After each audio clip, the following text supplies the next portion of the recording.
Monsieur le Premier ministre, au lendemain de la première lecture des textes budgétaires, vous avez faim de redécouvrir l'impasse dans laquelle votre nomination a plongé le pays.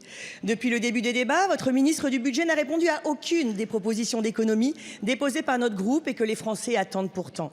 Pire encore, lorsque le RN fait voter la suppression d'un impôt de production, vous faites revoter l'Assemblée. C'est simple, à chaque fois qu'il y a une baignoire ou une bouteille d'eau à taxer, vous êtes au rendez-vous. Et vous parlez de cynisme. Mais le cynisme, c'est d'organiser le blocage du pays, puis de le reprocher à ceux qui le subissent. Le cynisme, c'est d'invoquer le gaullisme, tout en refusant le retour aux urnes lorsqu'aucune légitimité n'émane du Parlement, de l'élection et du peuple. Le cynisme, monsieur le Premier ministre, c'est de créer une coalition de LR à LFI avec pour seul objectif d'empêcher Jordan Bardella d'arriver à Matignon. Le cynisme, enfin, c'est de ne pas assumer ses responsabilités quand les décisions qui sont prises impactent directement le quotidien des Français.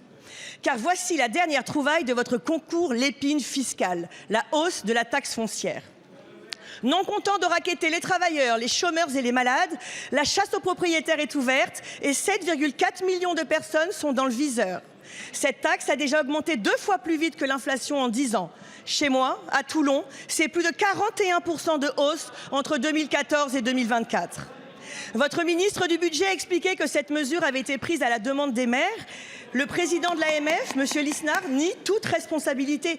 Qui devons-nous croire, Monsieur le Premier ministre? J'associe donc l'ensemble de mes collègues, et notamment ceux des départements les plus touchés, tels que l'Aude, la Dordogne, le Tarn-et-Garonne, le Pas-de-Calais, les Pyrénées-Orientales.